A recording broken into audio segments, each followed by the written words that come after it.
जी लिखती हैं, रुक्मणी जी कहती हैं शिशुपाल से शादी हो जाए कोई बात नहीं, पर शेर का भाग सियार ले जाए तो ये शेर के लिए शर्म की बात होगी। ये रुक्मणी जी कहती,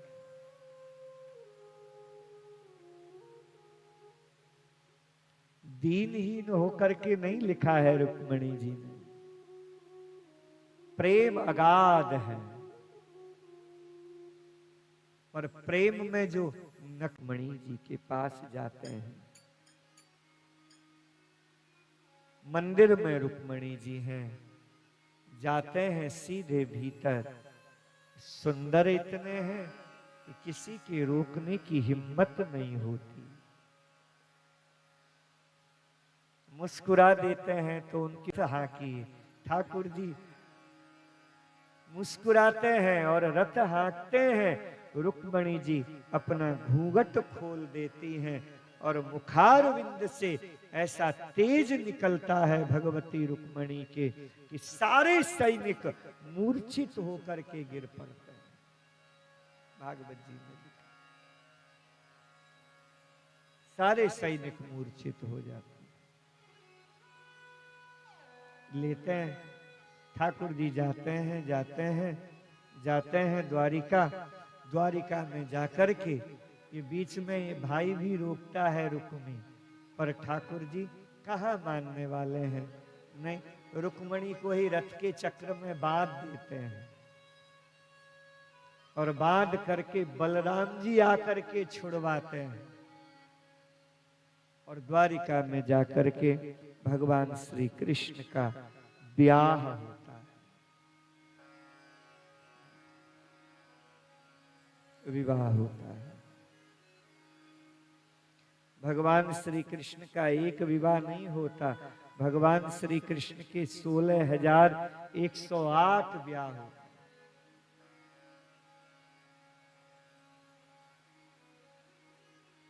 हमारे स्वामी अखंडानंद जी कहते थे ये हमारे ठाकुर जी के ईमानदारी के ब्याह है, जिनका हिसाब किताब है।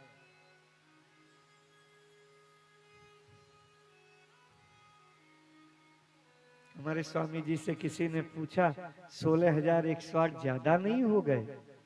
तो हमारे स्वामी जी ने कहा विश्व के जितने जीव हैं सब ठाकुर जी की ही तो है, रानी ही तो है।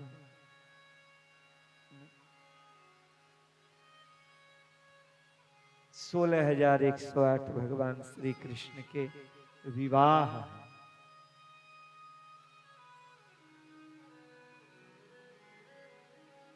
भागवत में एक एक का वर्णन विस्तार से है। 8 रानियों का विस्तार से लिखा है, वर्णन है। तो भगवान श्री कृष्ण की पहली रानी है भगवती रुक्मणी, दूसरी है जाम्बवती, तीसरी है सत्यभामा, चौथी है कालिंदी,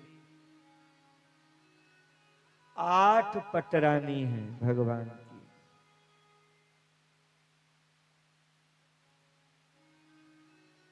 देखो आलोचना करना सरल है, पर सही बात क्या है वो जब तक हमें जानकारी न हो नहीं बोलना चाहिए। नहीं, कृष्ण क्या है पहले समझिए। तो हमारे एक आर्य समाजी मित्र हैं, वो हमसे कहते हैं, बोले ये क्या ये सब लिख दिया है कि भगवान की इतने विवाह हुए, इतने विवाह हुए, हम नहीं मानते। हमने कहा तुम कृष्ण को मानते हो, किसके कारण मानते हो? तुम्हें कृष्ण का परिचय दिया किसने? तुम्हारे स्वामी दयानंद सरस्वती ने? किसने परिचय दिया कृष्ण का? विश्व में कृष्ण का परिचय देने वाले कौन है? भगवान वेद व्यास। वेद व्यास ने परिचय दिया है। और जब वेद व्यास ही कह रहे हैं नहीं, तो भाई तुम्हें क्या आपत्ति है? व्यास की एक बात मानोगे, दूसरी बात नहीं मानोगे? क्या लिखा है भागवत में देखिए, फिर कीजिए आलोचना। भगवान श्री कृष्ण ने 16,108 ब्याह किए। अरे भाई क्यों किए?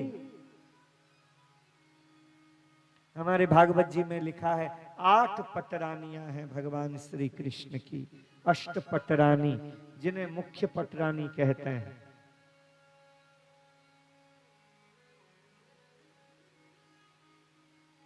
देवराज आया स्वर्ग से, भागवत जी में लिखा। इंद्र आया, सभा लगी हुई थी। उद्धव जी ने कहा, हे द्वारिकाधीश, उद्धव महामंत्री हैं। उद्धव जी ने कहा, भगवान देवराज आया है स्वर्ग से। भगवान श्री कृष्ण ने इंद्र का नाम सुनते ही तुरंत सभा को वहीं पर विश्राम दिया, उतर गए सिंहासन से, अपने महल में गए। इंद्र समझ गया कि वो वृंदावन की बात अभी तक भूले नहीं है ठाकुर जी, अभी तक नाराज ही हैं। इंद्र उद्धव जी के पास में जाता है। भागवत के मूल में लिखा है, इंद्र उद्धव जी के पास में जाता है, हाथ जोड़ करके कहता है कि थोड़ा सा टाइम मिला दो, थोड़ा ठाकुर जी से टाइम, थोड़ा समय, मुझे कुछ कहना है। क्या कहना है मुझे बोलिए? का बहुत स्वर्ग में संकट आ गया है, आप भगवान से कहिए।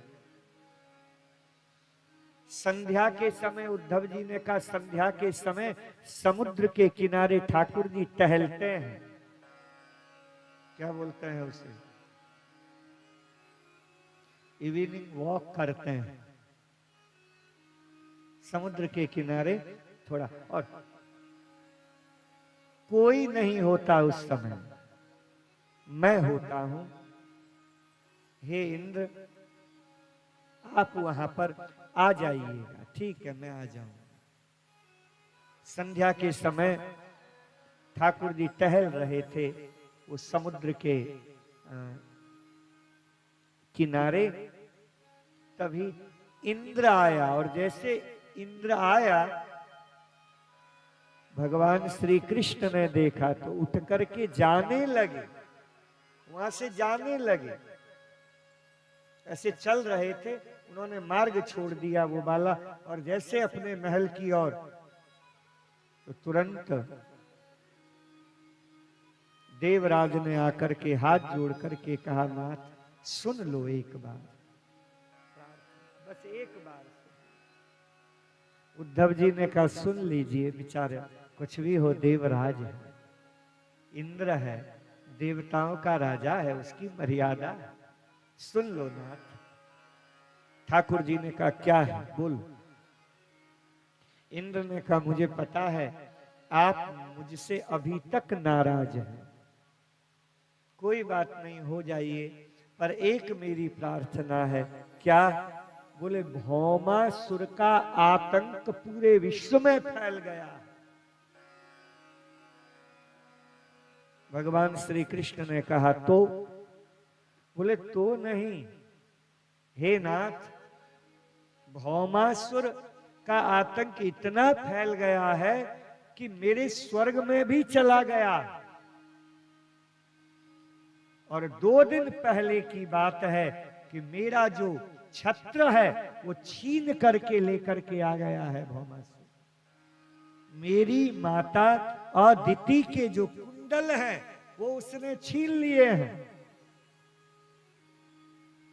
द्वारिकाधीश हंसते हुए बोले, ओहो, तो हम पृथ्वी के राजा अब तुम्हारे स्वर्ग की रक्षा के लिए तत्पर रहेंगे।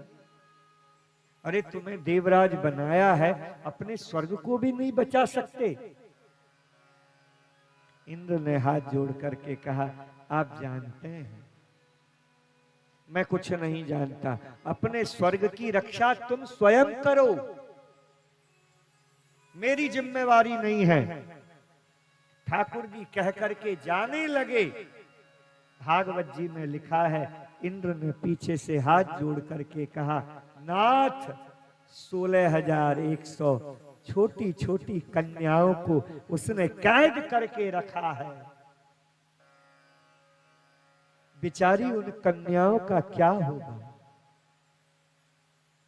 हमारे भागवत में लिखा है, भगवान श्री कृष्ण रुक जाते हैं। क्या कहा? हाँ, विश्व की जितनी सुंदर कन्याएं हैं, छोटी छोटी, 5 वर्ष, 6 वर्ष, 7 वर्ष, 8 वर्ष तक की छोटी छोटी कन्याओं को वो उनके कुलीन खानदान से लेकर के आता है और लाकर के उसने अपने अपने कारागार में बंद किया है। क्यों क्यों किया है? वो 1.25 लाख बनाना चाहता है और 1.25 लाख बना करके सबके साथ में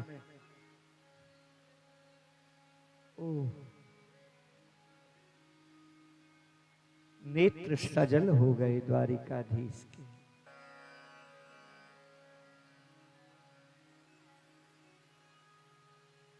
ठीक है, तुम जाओ, मैं देखता हूं। भेज दिया। देवराज गया। भगवान श्री कृष्ण ने उद्धव से पूछा, ये भौमासुर कहाँ रहता है? बोले वहां। ये किसका बेटा है? उद्धव जी ने हाथ जोड़ करके कहा, तुम्हारा ही।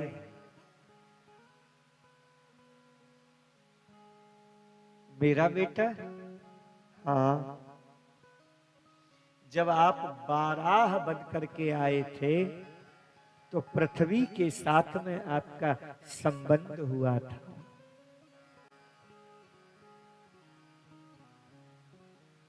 तब एक पुत्र जब पैदा हुआ था जिसका नाम है भौमासुर। और आपने पृथ्वी को ये भी वरदान दिया था कि जब तक पृथ्वी नहीं कहेगी तब तक भौमासुर को कोई मार नहीं सकता। द्वारिका में 3 शक्तियां हैं, श्री शक्ति, भू शक्ति, लीला शक्ति। श्री शक्ति रुक्मणी, भू शक्ति सत्यभामा, लीला शक्ति कालिंदी, यमुना। और 3 देवियों के भगवान पति है, इसीलिए इनका नाम है त्रिपति। शब्द अपभ्रंश हो गया तो ठाकुर जी का नाम पड़ गया तिरुपति। तो दक्षिण में है ना बालाजी, तिरुपति बालाजी। 3 देवियां हैं। ठाकुर जी ने कहा, अब इस समय इसकी मैया कहाँ है? बोले इसकी मैया तो यही है सत्यभामा। तो ठाकुर जी ने कहा, बहुत बढ़िया, सत्यभामा को लेते हैं। सत्यभामा को अर्धरात्रि के समय गरुड़ जी को बुलाया। गरुड़ आया सत्यभामा के महल में। तो सत्यभामा के पास में अर्धरात्रि के समय ठाकुर जी गए। सत्यभामा ने कहा, क्या बात है नाथ, आज आप हमारे महल में आए? ठाकुर जी ने कहा, हाँ आए हैं। क्यों आए हैं? बोले देखो आ गया है हमारा वाहन गरुड़। चलो बैठो, तुम्हें थोड़ा घुमा करके लाते हैं। बहुत दिन हो गए तुम घूमी नहीं हो। सत्यभामा को बैठाया और बैठा करके भगवान द्वारिकाधीश जाते हैं गरुड़ में बैठ करके। भागवत जी में लिखा है भौमासुर ने बड़े बड़े किले बना रखे थे, जल का किला, वायु का किला, अग्नि का किला, ऐसे अनेक किले थे। ठाकुर जी सारे किलों को नष्ट करते हुए ठाकुर जी आगे बढ़े गरुड़ में बैठ करके। इसका बेटा है जिसका नाम है मुर।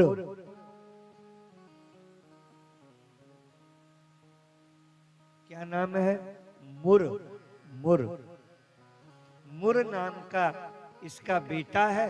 ठाकुर जी जाते हैं, मुर नाम का इसका बेटा भौमासुर का दौड़ा दौड़ा आता है, ठाकुर जी के ऊपर आक्रमण करता है। ठाकुर जी एक ही देखते देखते क्षण में ही मुर नाम की राक्षस का उद्धार करते हैं। देवतागण जय जयकार करते हैं। बोलो मुरारी भगवान की जय। राम कृष्ण हरि मुकुंद मुरारे, राम कृष्ण हरि मुकुंद मुरारे, राम कृष्ण हरि मुकुंद मुरारे, राम कृष्ण हरि मुकुंद मुरारे, राम कृष्ण हरि मुकुंद मुरारे, राम कृष्ण हरि मुकुंद मुरारे। पांडुरंग पांडुरंग पांडुरंग हरि, पांडुरंग पांडुरंग पांडुरंग हरि, पांडुरंग पांडुरंग पांडुरंग हरि, पांडुरंग पांडुरंग पांडुरंग हरि, राम कृष्ण हरि राम कृष्ण गाइए, सब गाइए। राम कृष्ण हरि मुकुंद मुरारे, राम कृष्ण हरि मुकुंद मुरारे, राम कृष्ण हरि मुकुंद मुरारे, राम कृष्ण हरि मुकुंद मुरारे। पांडुरंग पांडुरंग पांडुरंग हरि, पांडुरंग पांडुरंग पांडुरंग हरि, पांडुरंग पांडुरंग पांडुरंग हरि, पांडुरंग पांडुरंग पांडुरंग हरि, राम कृष्ण हरि मुकुंद मुरारे, राम कृष्ण हरि मुकुंद मुरारे, राम कृष्ण हरि मुकुंद मुरारे, राम कृष्ण हरि मुकुंद मुरारे, मुकुंद मुरारे, मुकुंद मुरारे, मुकुंद मुरारे, मुकुंद मुरारे। बोलो मुरारी भगवान की जय हो।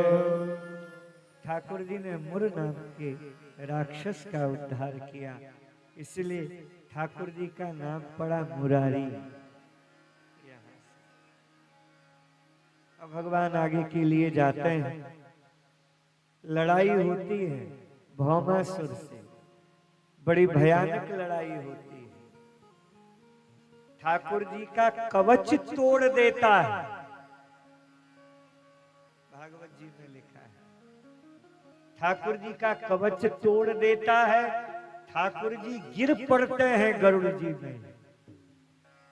सत्यभामा से रहा नहीं जाता, चिल्ला करके बोलती है, नाथ इसका वध कीजिए। ठाकुर जी बोले हम तुम्हारी तो प्रतीक्षा कर रहे थे, तुम कहो और हम इसे मारें। और देखते ही देखते ठाकुर जी ने सुदर्शन चक्र को चलाया, उसका उद्धार किया। बोलो द्वारिकाधीश की जय।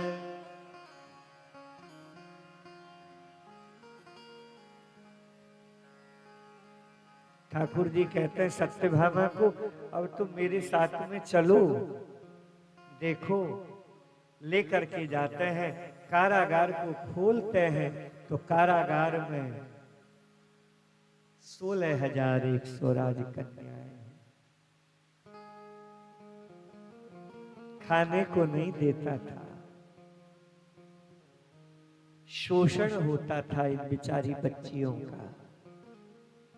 भागवत में लिखा है।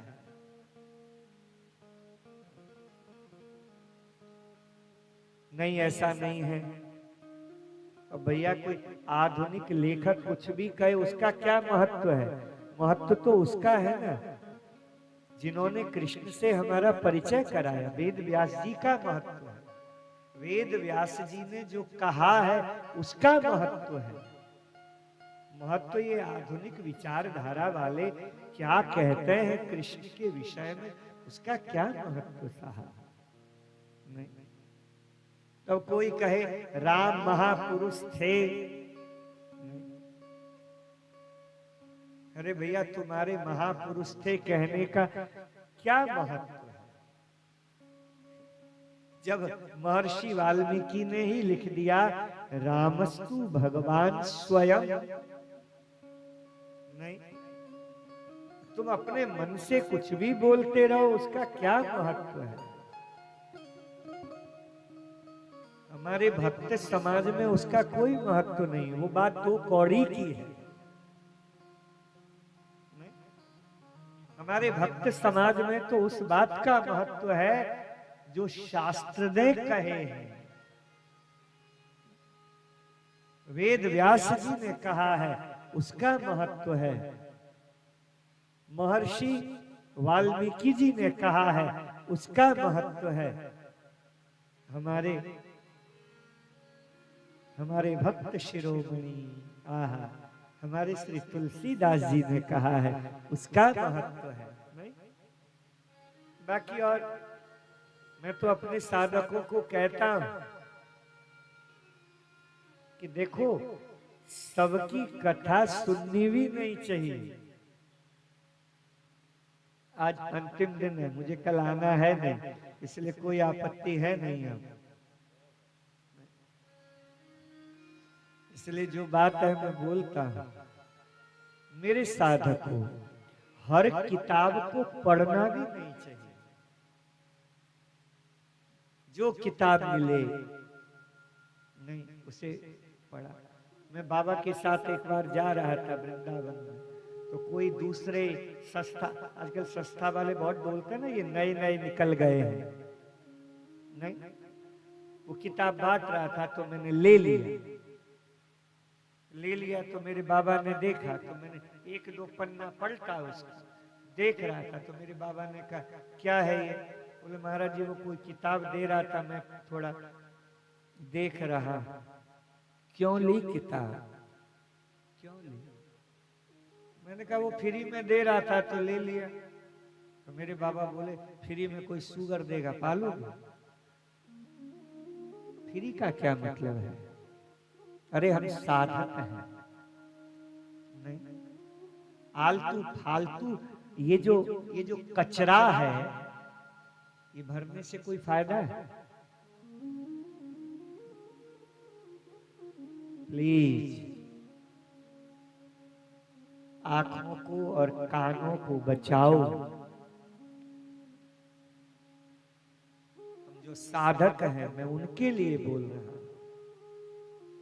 अब जिनके लिए केवल कौतुक है ये कथा आदि, जिनके लिए केवल मनोरंजन का साधन है, उनके लिए नहीं। और ये दो चीज प्लीज बचाइए, आंखों को बचाओ और आंखों से भी ज्यादा कानों को बचाओ। मेरे बाबा के पास कोई आता है ना, आलतू फालतू की बातें बोलता है कि ये हो गया, ये हो गया, ये हो गया, ये हो, तो बाबा तुरंत कह देते हैं हमारे, ये मेरे कान हैं, कोई सार्वजनिक शौचालय नहीं है कि तुम अपनी गंदगी इसमें भर करके चले जाओ। कोई टॉयलेट नहीं है, ये हमारे कान है साहब, नहीं, इसमें अच्छी अच्छी चीजें हम डालेंगे, और जो इसमें डालते हो ना वैसा तुम्हारा मन बनता है, कान से जो भरते हो। इसलिए मैं कहता हूं सबकी भी मत सुनो।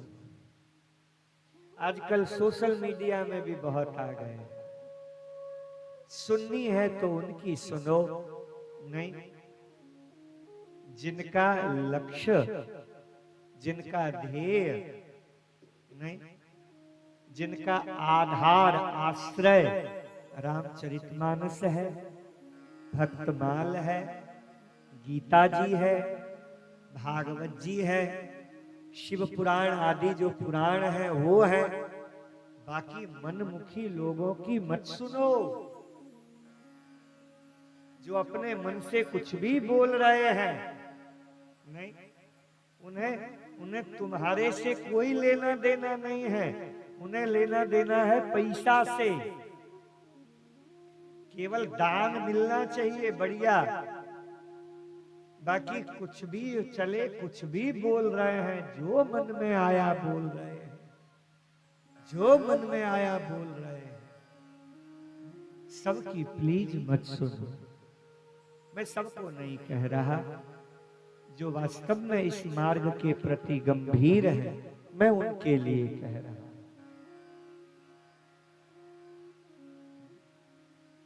सबकी मत सुनिए। ये कान ठाकुर जी ने बड़े कीमती दिए हैं, कीमती नहीं, बहुत कीमती है। सबका कचरा क्यों भरते हो अपने कानों में? बरोबर, अच्छी अच्छी बातें, अच्छी अच्छी बातें सुनो, सुनो। आप जैसा सुनते हो ना, आपका मन वैसा होता है। बताओ होता है कि नहीं? हम जैसा सुनते हैं हमारा मन वैसा होता है, और जैसा मन होता है फिर धीरे धीरे हम भी वैसे होने लग जाते हैं। मेरे साधकों, अच्छा सुनो, बढ़िया सुनो, ये कान सबको मत दो, बड़े कीमती हैं। हमारे स्वामी राम सुखदास जी गीता वाटिका के साधकों को देखो, सुनते हैं पर वो केवल अपने में ही रहते हैं, और इधर उधर की बातें बिल्कुल नहीं सुननी, कहीं नहीं सुननी।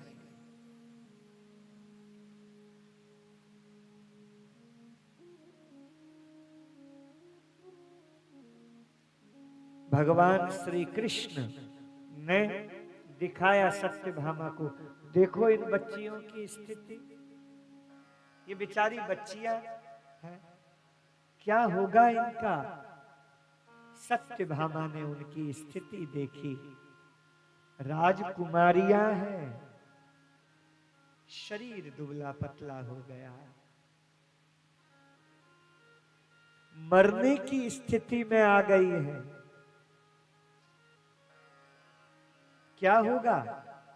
सत्यभामा ने कहा, नाथ इनका अब क्या होगा? दुनिया का कोई राजकुमार इनके साथ में ब्याह करने वाला है नहीं, क्योंकि सबको पता है भौमासुर के यहां ये रही है, शोषित है, तो इनका क्या होगा? दुनिया का कोई राजकुमार इनके साथ में ब्याह करेगा नहीं। इनके आगे दो ही रास्ते हैं, या ये अपने जीवन लीला को खत्म, जहर वहर पी ले, मर जाए, या गलत मार्ग का चयन करें। दो ही रास्ता है, तीसरा रास्ता है। भगवान श्री कृष्ण के नेत्र सजल हो गए। क्या किया जाए? ठाकुर जी भी चतुर हैं। सारी रानियों में सबसे तेज रानी यही है, सत्यभामा। और सत्यभामा के ही मुख से कहलवाना चाहते हैं। ठाकुर जी ने कहा, इनका क्या किया जाए? सत्यभामा रो पड़ती है, दशा देख करके हाथ जोड़ करके कहती है, नाथ कोई फर्क नहीं पड़ेगा, इन 16,100 को भी आप अपनी रानी बना लो।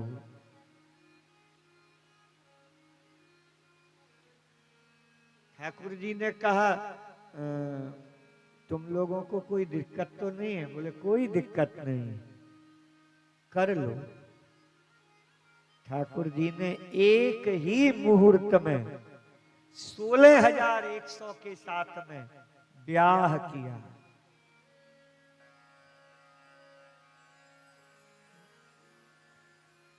आप लोग आलोचना करते हो कृष्ण ने गलत किया, कृष्ण ने इतना, कहां गलत किया? कथा को समझो।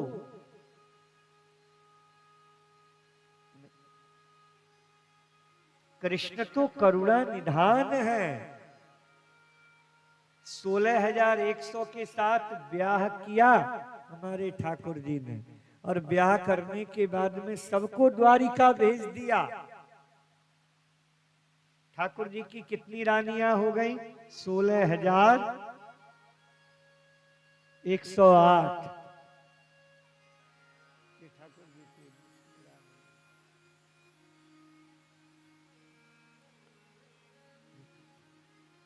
धीरे धीरे धीरे धीरे नहीं, समय बीता तो हमारे भागवत जी में लिखा है, एक शास्ता कृष्णस्य पुत्रान दश दशावला।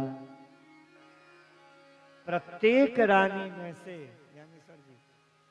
प्रत्येक रानी में से 10-10 बेटा और एक एक बेटी का जन्म हुआ।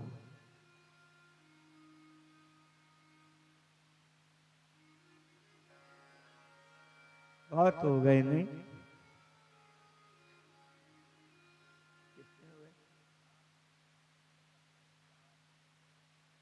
1,77,188 ये भगवान श्री कृष्ण के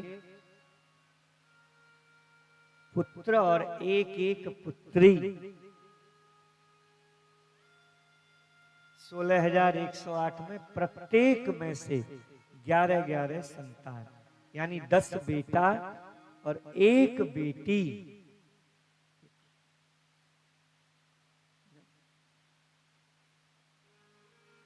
अभी तो और बढ़ेंगे।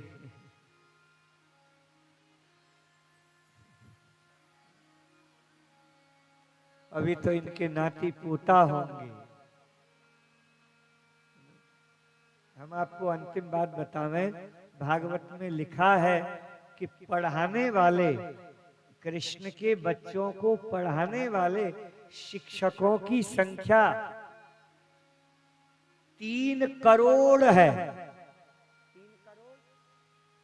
3,87,00,000 केवल शिक्षक। अब एक शिक्षक में कितने विद्यार्थी होंगे?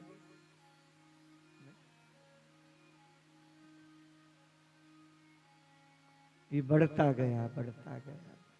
ये केवल पुराण, केवल पौराणिक कथाएं नहीं है, ये इतिहास भी है। हमारे साथ गलती क्या हो जाती है कि हम हर चीज को आध्यात्मिक अर्थ लगा करके अपनी जान छुड़ा करके भाग जाते हैं। नहीं,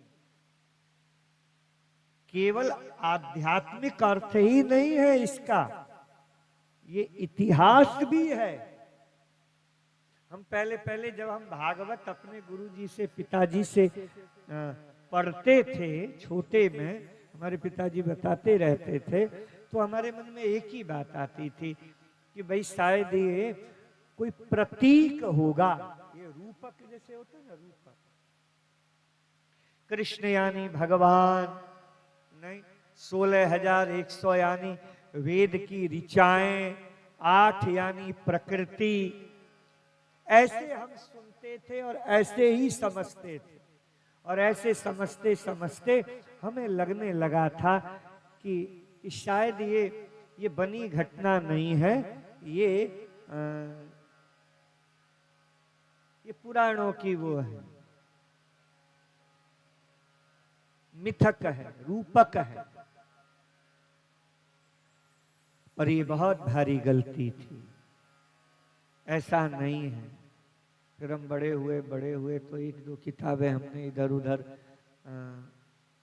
पढ़ी, तो हमने सुना कि ये जो निजाम जो थे ना, ये हैदराबाद साइड जो निजाम, ये कितने 100-150 वर्ष, कितने 150 वर्ष पुरानी बात है नहीं, निजाम की 150 वर्ष, 150 या ज्यादा 200 वर्ष समझ लो, 150-200 वर्ष पहले का जो निजाम जो था उसकी बताते हैं। इतिहास कहते हैं कि 3000 उसकी बेगम थी, 3000। तो हम तब ये सोचे कि नहीं, 16,108 कहने से हम केवल मिथक मान लें, ये बहुत बड़ा अपराध होगा। ये इतिहास भी है, क्यों नहीं हो सकता? 5,500 वर्ष पहले, 5,500 वर्ष पहले आज भी द्वारिका मिल रही है समुद्र के नीचे। नहीं, आज भी द्वारिका मिल रही है।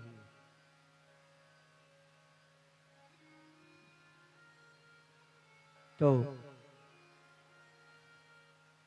ये मिथक नहीं है, ये इतिहास है। पर हमारी भागवत, हमारे संत जन कहते हैं इतिहास मात्र नहीं है, ये कथा है। इतिहास को भी इतनी खूबसूरती से लिखा गया है कि इतिहास यानी भूतकाल, तो लिखा इस तरह से है कि भूतकाल भी हमारे वर्तमान के लिए उपयोगी बने।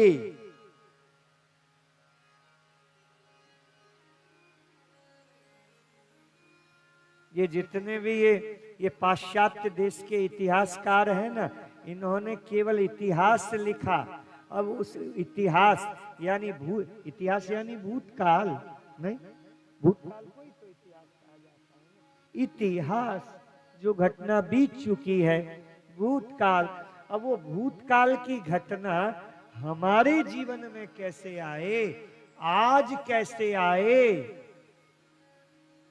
कृष्ण 5,500 वर्ष पहले हुए थे, तो 5,500 वर्ष पहले कृष्ण की यह जो लीला है, ये हमारे वर्तमान के लिए उपयोगी जब तक नहीं होती, तब तक ये इतिहास भी अन्य इतिहासों की तरह है। सुन करके आनंद आ सकता है, मनोरंजन हो सकता है, ताली बजा दोगे बढ़िया हो जाएगा, या बौद्धिक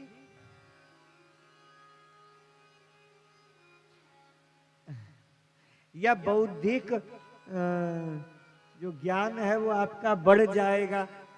पर उससे क्या है, हमारे जीवन के लिए उपयोगी तो नहीं हुआ ना वह इतिहास। इसलिए इतिहास को भी हमारे ऋषियों ने, ये हमारे सनातन धर्म की खूबसूरती है, इतिहास को भी ऐसे लिखा गया कि वो इतिहास भी हमारे लिए वर्तमान में उपयोगी बने, हमारे साथ जुड़े।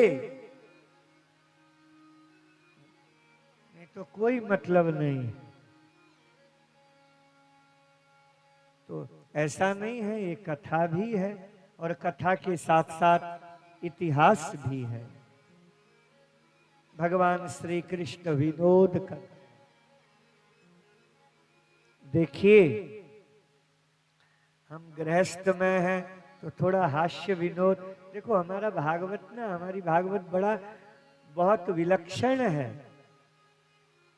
बड़ा बड़ा विलक्षण है भागवत। आपको पता है भागवत में क्या लिखा है? सप्तम स्कंद में, भागवत के सप्तम स्कंद में लिखा है कि गृहस्थ होकर के त्याग करना और बाबा जी होकर के संग्रह करना ये गलत है। भागवत ने सबके लिए अलग अलग धर्म बताया। आप कहां हो, आप पहले वो देखिए। आपकी स्थिति कहां है, आप वो देखिए। ठाकुर जी यहाँ पर हास्य विनोद में लीन हो जाते हैं। नहीं, अब गृहस्थ हैं तो थोड़ा बहुत झूठ भी चलता है। नहीं, हमसे किसी ने पूछा है, बोले महाराज जी हम 1 रुपए की वस्तु खरीदते हैं और 2 रुपए में बेचते हैं, तो क्या ये गलत है? मैंने कहा नहीं नहीं, ये गलत नहीं है, ये व्यापार है, धर्म है तुम्हारा। नहीं भाई, कोई भी चीज खरीदते हो, तुम भी तो खरीदते हो, लेकर के आए हो, और उस वस्तु को तुम अगर नहीं कुछ 2 पैसा ज्यादा लेकर के बेचते हो, वो गलत नहीं है, वो गलत नहीं है।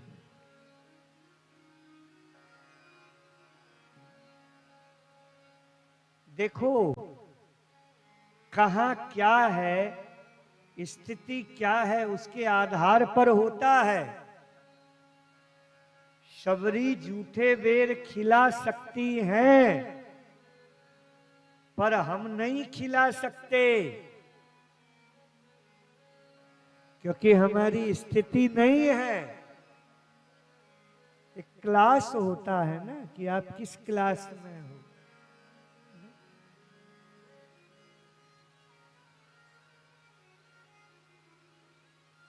प्रवेशिका का जो बच्चा है वो क से कबूतर पढ़ेगा।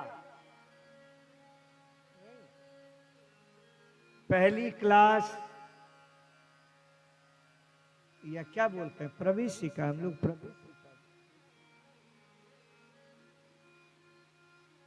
प्रवेशिका का छात्र, उसको वो पढ़ेगा तो क से कबूतर, ख से खरगोश, ग से घ से घड़ी। नहीं, पर यूनिवर्सिटी के छात्र को क से कबूतर नहीं होगा। यूनिवर्सिटी के का छात्र ख से खरगोश नहीं पढ़ेगा।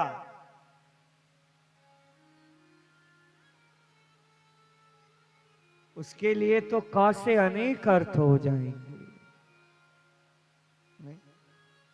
तो ऐसे ही क्लास की बात है कि आप किस क्लास में हो, जिस क्लास में हो उसी क्लास के रूल्स आपके जीवन में आएंगे, आपको पालन करना होगा।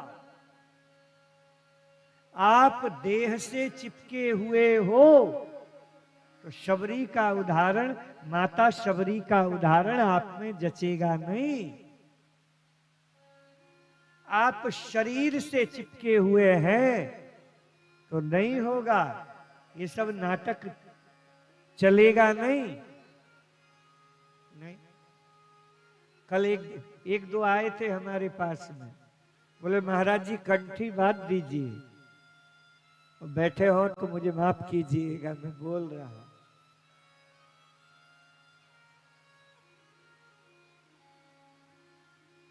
हमने कहा प्याज छोड़ना होगा।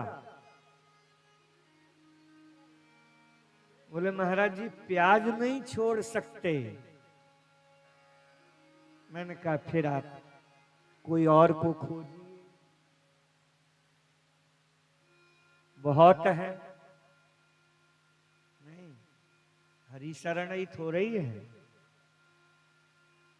बहुत है, और को देखिए। पर मैं नहीं दे सकता, क्योंकि मेरे जीवन का एक सिद्धांत ही है कि शिष्य कोई फायदा नहीं है, नुकसान ही नुकसान, तुम्हारा सब हो जाएगा। रामकृष्ण देव ने सुना, दौड़े दौड़े भीतर से आए, कहा बैंक बैलेंस है नहीं, फूकट में बांट रहा है।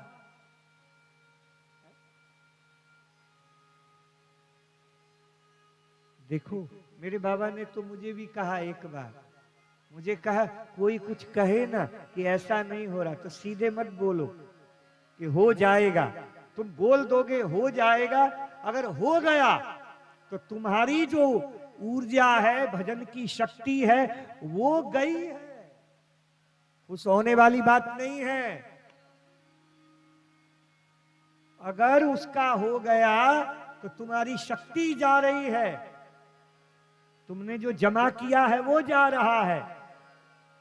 मेरे बाबा ने मुझसे कहा, बहुत प्यार से एकांत में कहा था कि कहना ठाकुर जी करेंगे, तो फिर तुम बचे रहोगे,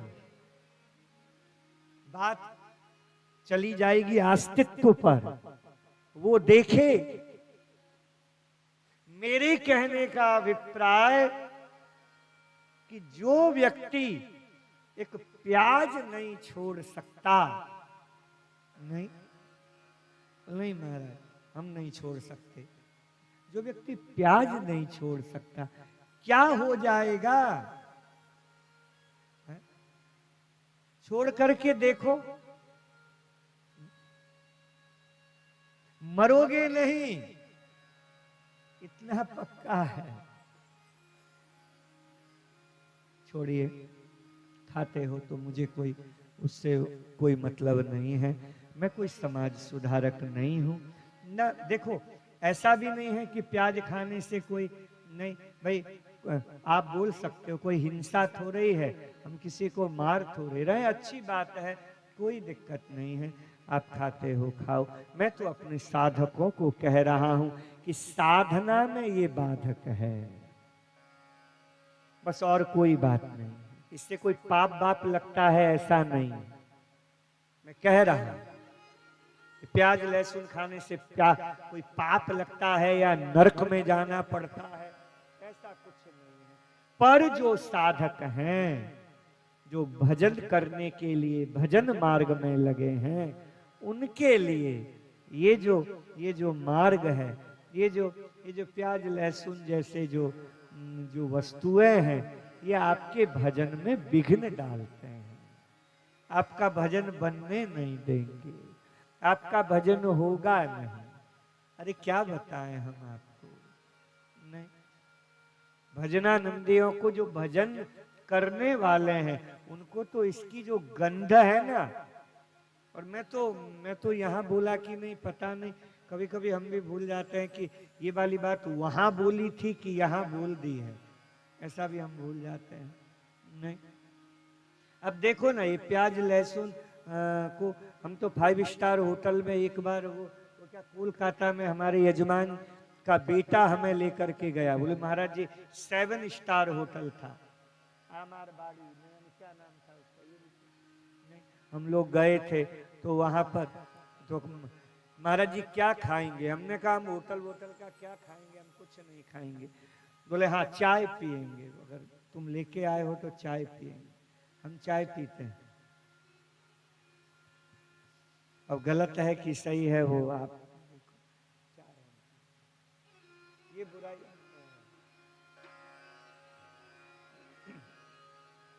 नहीं पीना चाहिए, नहीं, और पीते हैं। थोड़ा कथा वथा में 4-4 घंटे ये बोलना पड़ता है ना, इसलिए थोड़ा चाय पी करके फिर आ जाते हैं यहाँ, तो थोड़ा गले के लिए ठीक रहता है। बाकी न मिले तो परेशान हो जाए ऐसा कुछ है नहीं, पर लेते हैं। हमने कहा चाय पिएंगे, तो हम वहाँ देख रहे थे, कि एक दो टेबल और जो लोग खा रहे थे, तो एक उसमें ऐसे प्लेट था, उसमें किसमें भिगो करके प्याज रखा था, क्या बोलते हैं उसे, वो विनेगर में ऐसे प्याज को भिगो करके रखा था। मैंने कहा ये क्या है, तो वो दूसरे मैंने सामने देखा, मैं थोड़ा इधर उधर थोड़ा देखता ज्यादा, मैंने देखा, मैंने कहा ये क्या है, थोड़ी जिज्ञासा रहती है कि भाई क्या है क्या नहीं, ये क्या है, तो बोले महाराज जी ये विनेगर में भिगो करके रखा। मैंने कहा क्यों भिगो, बोले इसकी जो स्मेल है ना वो खत्म हो जाती है। तो मैंने कहा ये खाने वाले को भी इसकी गंध क्या दुर्गंध लगती है, बोले हाँ, खा करके भी लोग इलायची खाते हैं, नहीं कि भाई इसकी दुर्गंध न आए मुंह से। मैंने कहा खाने वाले भी इसको दुर्गंध मानते हैं, बोले हाँ महाराज जी खाने वाले भी। अब सोचिए, एक हमसे वो पंजाब की मैया थी, तो सुन रही होगी कथा हमारी पंजाब में बैठे बैठे, एक ने हमसे आके कहा महाराज जी हम बियर तो पीते हैं, तुलसी दल छोड़ के पीते हैं। हम वैष्णव हैं, बिना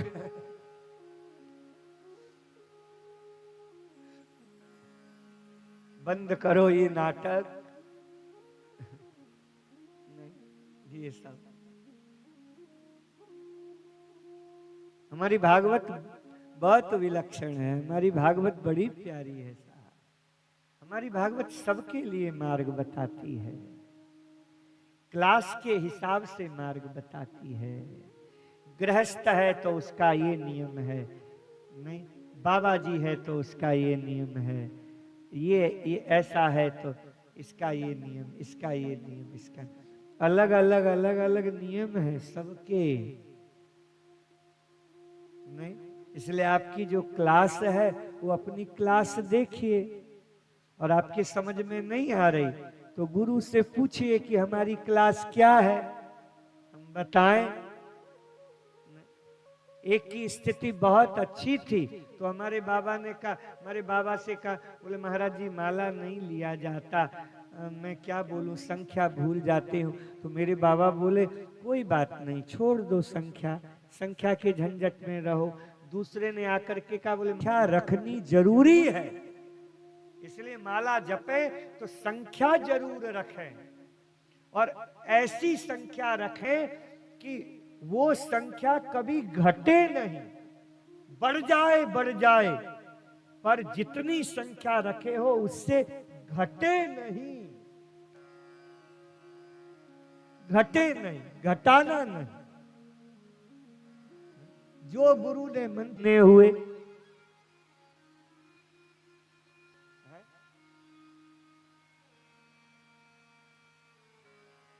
चार के हिसाब से,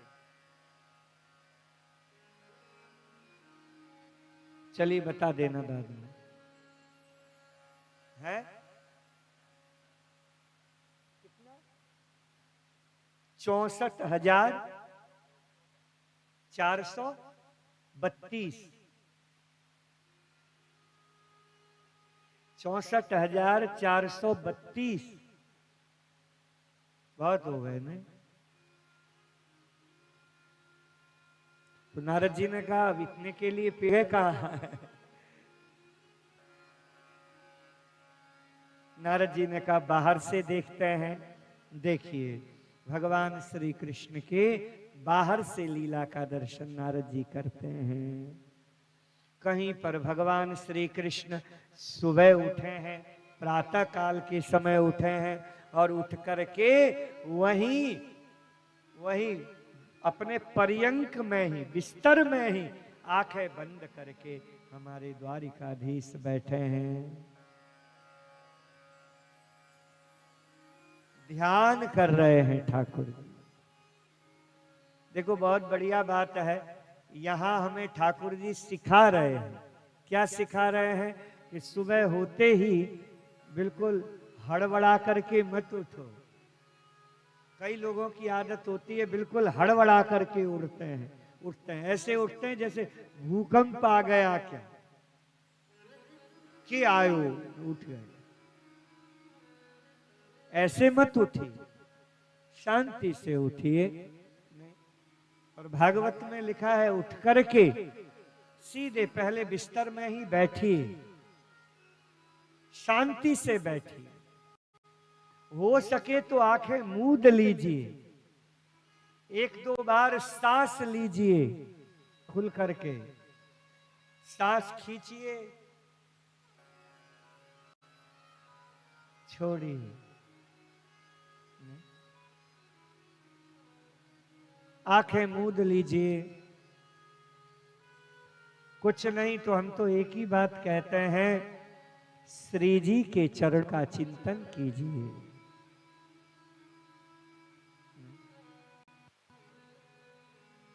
ठाकुर जी के चरणों का चिंतन कीजिए। देखो आपका दिन बड़ा प्यारा जाएगा। मेरा कहना इतना मान लो, सुबह उठ करके बिस्तर में, नहाना धोना छोड़ो, अभी बिस्तर में उठ गए, शांति से उठ करके बैठ जाइए। नहीं, बैठ करके एक दो बार नहीं सांस को लीजिए, छोड़िए, लीजिए, छोड़िए। फिर उसके बाद में सहजता से भगवान के चरणों का चिंतन कीजिए। भगवान के चरणों में चिन्ह है, उनका चिंतन कीजिए। चक्र के चिन्ह है, चक्र का चिंतन कीजिए। शंख के चिन्ह है, आहा, शंख का चिंतन कीजिए। आहा, गदा के चिन्ह है, कमल पुष्प का चिन्ह है, नहीं, अष्टकोण का चिन्ह है, त्रिकोण का चिन्ह है। कितने सुंदर सुंदर चिन्ह है, चिंतन कीजिए। हमारे ठाकुर जी स्नान के लिए जाते हैं, स्नान कीजिए। स्नान के बाद में गुरुदेव ने जो मंत्र दिया है उस मंत्र का जाप कीजिए। ये ठाकुर जी ये सब कर रहे हैं, द्वारिका में कर रहे हैं। सूर्य को जल दे रहे हैं, समुद्र में जाते हैं, समुद्र से ही निकली हुई एक धारा है जिसे कहते हैं गोमती। जो गए हैं द्वारिका उनको पता होगा, समुद्र की ही एक धारा है गोमती। ठाकुर जी स्नान करते हैं गोमती में, फिर आते हैं, ध्यान से सुनना, घर में आकर के सबसे पहले वसुदेव और देवकी के पास में जाते हैं और वसुदेव और देवकी के पास जाकर के माता पिता के चरणों में प्रणाम करते हैं।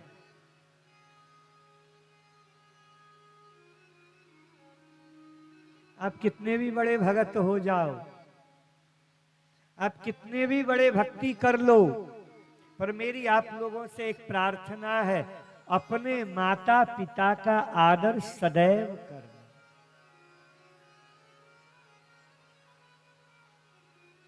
सदैव करना। माता पिता को मत भूलना। माता पिता की सेवा करना।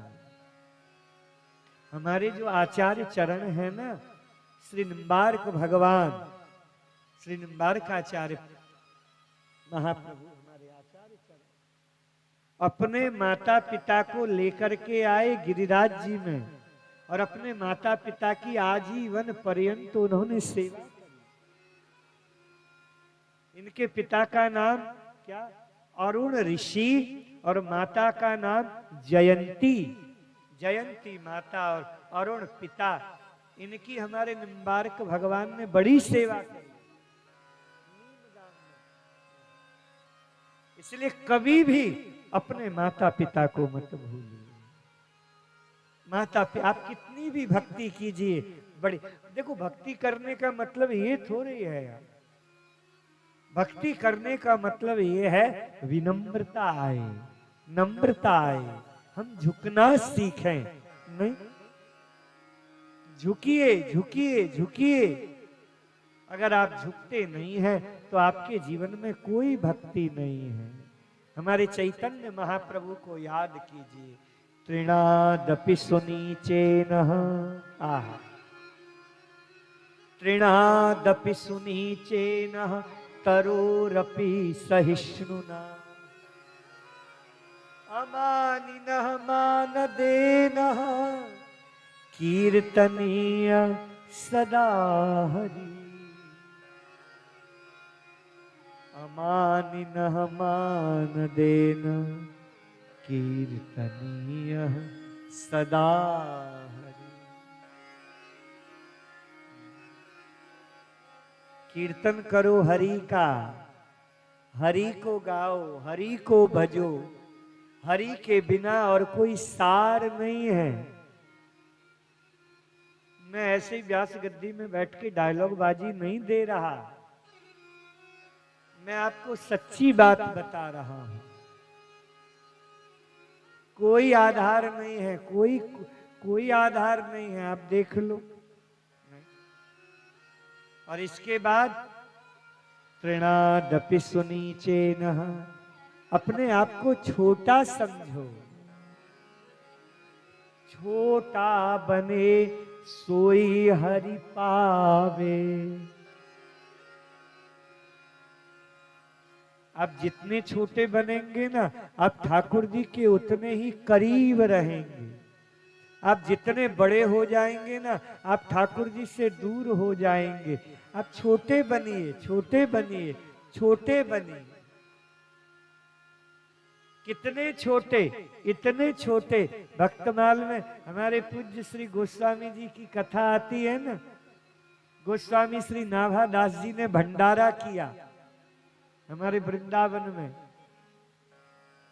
ये दोनों मित्र हैं, गोस्वामी श्री तुलसीदास जी और भक्तमाल के रचयिता गोस्वामी श्री नाभादास जी।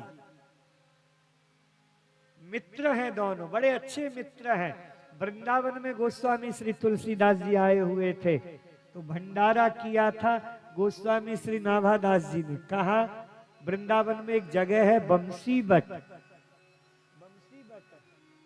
गोपेश्वर महादेव का मंदिर है वहां, वहीं पे भंडारा किया था। तो हमारे श्री गोस्वामी जी महाराज आए, गोस्वामी जी भी भंडारे में आए। नहीं, जैसे भंडारे में आए तो कोने में कहीं भी बैठ गए, कोई आग्रह नहीं, कोई दुराग्रह नहीं, ऐसे ही कोने में बैठ गए। खीर देने वाला खीर देता हुआ आ रहा था, तो पत्तल नहीं था। बोले बाबा खीर काय में खाएगो? तो गोस्वामी जी ने देखा इधर उधर, कुछ था ही नहीं, कुछ नहीं था। हमारे गोस्वामी जी के पास में सामने एक साधु की जूती पड़ी हुई थी। जूती को लिया और जूती को लेकर के कहा कि ये ब्रज रज में चलती हुई जूती है, इससे बड़ी और क्या वस्तु हो सकती है? इस जूती में ही खीर दे दो।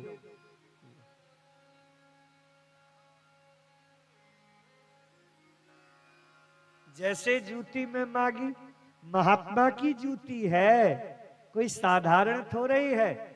जैसे ही कहा, गोस्वामी श्री नाभादास जी को सारी बात बताई। गोस्वामी श्री नाभादास जी महाराज दौड़े दौड़े आए। कहा हो न हो, ये गोस्वामी श्री तुलसीदास जी महाराज ही हैं। और भक्तमाला है ना, भक्तमाला है ना, तो उस माला का ये क्या बोलते हैं, माला का वो होता है ना सुमेरु, सुमेरु होती है ना, तो गोस्वामी जी भक्तमाला के सुमेरु कहलाए। तृणादपि सुनीचेन तरोरपि सहिष्णुना। सहन करो, सहन करो, सहन करो। भागवत में ये कथा सुनाई। श्री शुकदेव जी महाराज से राजा परीक्षित ने हाथ जोड़ करके कहा, हे गुरुदेव, अब किसी भक्त की कथा सुनाई। अब किसी भक्ति की कथा सुनाइए, मेरे मन में कोई इच्छा नहीं है। जैसे ही इतना कहा, भगवान श्री सुखदेव जी महाराज यही बोले कि हे राजा, मैं तुम्हें एक कथा सुनाता हूं जो भगवान की भक्ति की दिव्य कथा है। भगवन यानि चान्यानि मुकुंदस्य महात्मनः वीर्यानंत वीर्यस्य श्रोतुमिच्छा महे प्रभु। मेरे जितने श्रोता हैं, मेरी हाथ जोड़ करके आप सबसे प्रार्थना है, आज कथा का विश्राम दिवस है और मेरा प्रयास ये है कि मैं आज 6 नहीं बजाऊंगा, जल्दी ही कथा विश्राम देने वाला हूं। इसलिए मेरी प्रार्थना है कि आप लोग कोई अपने अपने स्थान पर बैठे रहिएगा। अभी यहाँ सुदामा जी का चरित्र होगा और झांकी भी आएगी, तो आप उठिएगा नहीं। देखो मुझे अच्छा नहीं लगेगा, नहीं। एक हम लोगों की जो कथा की जो धारा है ना, वो टूट जाती है। हम लोग जो बोलते हैं वो उस धारा में बोलते हैं। हम लोग आप लोगों को देख करके बोलते हैं, फिर आप लोग इधर उधर हो जाते हो तो फिर हमें लगता है कोई सुनने वाला है नहीं, क्यों बेकार में चीखें, क्यों चिल्लाएं। 7 दिन पूरे हो ही गए, चलो वृंदावन। इसीलिए आप, मेरी प्रार्थना है आप लोग अपने अपने स्थान पर बैठे रहेंगे। मैं सुदामा के चरित्र को आपको विस्तार से सुना रहा हूं। बहुत भावमय प्रसंग है ये। शायद मैंने यहाँ पर कपिलेश्वर में ये सुदामा के चरित्र को मैंने कभी इतना विस्तार से मैंने सुनाया नहीं। सुनिए बड़े प्रेम से। राजा परीक्षित ने हाथ जोड़ करके कहा, भगवन यानि चान्यानि मुकुंदस्य महात्मनः वीर्यानंत वीर्यस्य श्रोतुमिच्छामहे प्रभु। आनंद आ गया। आज कथा आप विश्राम दे रहे हो ना, अच्छा नहीं लग रहा गुरुदेव? कैसा कैसा लग रहा है? गुरुदेव सुनाइए ना, हे गुरुदेव सुनाइए ना भक्ति की चर्चा। कौन भक्त हुआ ऐसा? भक्ति की बात बताइए, भक्ति की चर्चा कीजिए, मुझे और कुछ नहीं चाहिए।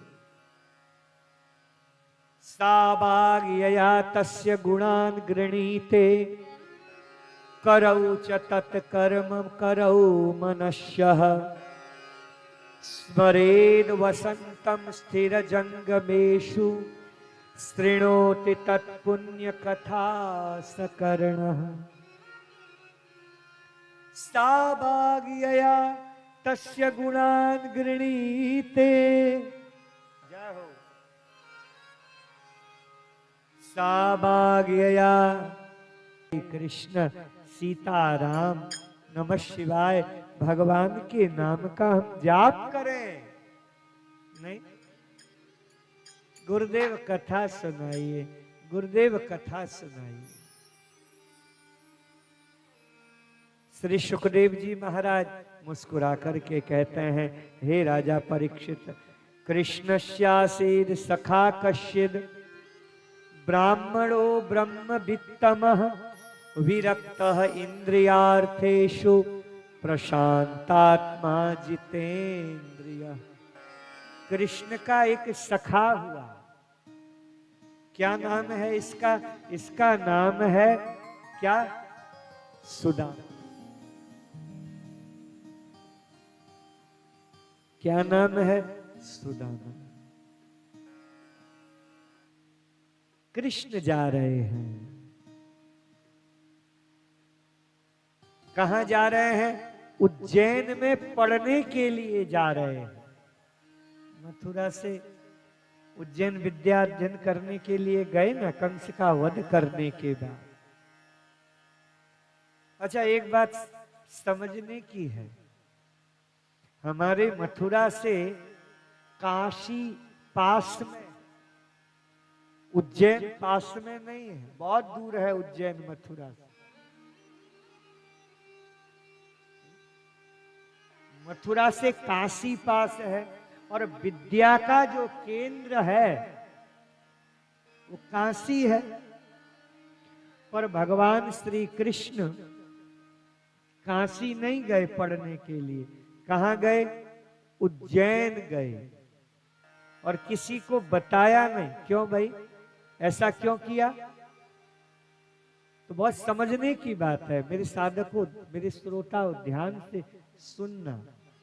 कृष्ण चाहते तो काशी जा सकते थे पढ़ने के लिए, नहीं गए। क्यों नहीं गए? क्योंकि कृष्ण का, कंस का जो ससुर है जरासंध, वो रहता है मगध में। और मगध क्षेत्र, ये बिहार का एक क्षेत्र पड़ता है मगध, नहीं, बनारस के पास में मगध है। जरासंध पूरी तैयारी के साथ था कि कृष्ण पढ़ने के लिए अब आएगा और मैं इसे काशी में घेर लूंगा और मार दूंगा। ये तैयारी जरासंध की थी। ये बात कृष्ण समझते थे। तो कन्हैया ने कहा हम बनारस नहीं जाएंगे, हम काशी नहीं जाएंगे। अच्छा, मथुरा में हल्ला फैला दिया गया वसुदेव आदि के द्वारा कि कृष्ण पढ़ने के लिए जा रहे हैं। कहां जा रहे हैं? काशी जा रहे हैं, काशी जा रहे हैं, काशी जा रहे हैं। पर कृष्ण काशी नहीं गए। कहां गए?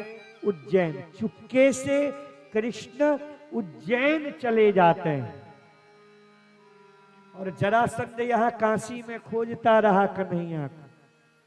ये कृष्ण की कूटनीति थी।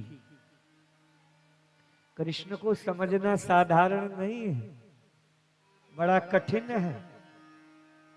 भगवान श्री कृष्ण यहां पर जाते हैं, विद्या अध्ययन करने के लिए जा रहे थे। एक ब्राह्मण, एक छोटा सा बच्चा। अच्छा, कृष्ण की आयु कितनी है? 11.5 वर्ष। एक छोटा सा बच्चा रो रहा है। कन्हैया ने देखा, रथ को रुकवाया। उज्जैन के पास में ही गए, पास में कृष्ण, गोरा सा, छोटा सा, दुबला पतला सा, मोटी चोटी रखे हुए एक बच्चा रो रहा है। कन्हैया गए, जाकर के बोले कौन है तू? वो बोला मेरा नाम है सुदामा, मेरा नाम है सुदामा। सुदामा, मैं कृष्ण।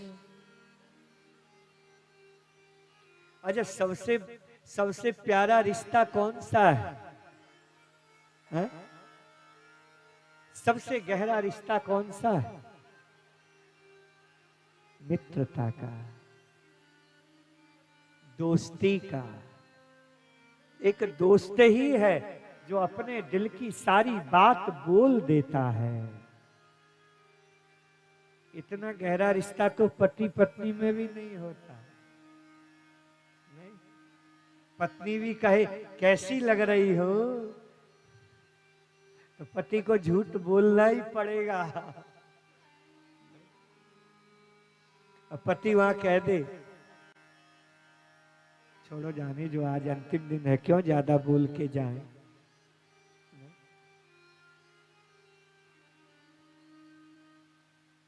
दोस्ती का रिश्ता।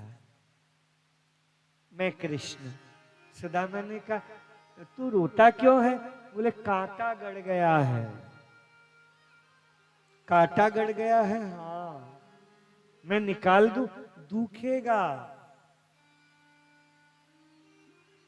ब्राह्मण से थोड़ा सहन कम ही होता है। कांटा है, वो दुखेगा, नहीं दुखेगा, नहीं दुखेगा। बेचारा रो रहा है। कन्हैया ने कहा, देख ऊपर देख। सुदामा, सुदामा ने ऊपर देखा, कांटा खट से निकाल के फेंक दिया। निकल गया? हाँ निकल गया। कहाँ जा रहे हो? बोले सांदीपनी के यहाँ पढ़ता हूँ, ब्राह्मण। ओहो, हम भी वहीं जा रहे हैं। दोनों की दोस्ती हो गई, दोनों में प्रेम हो गया।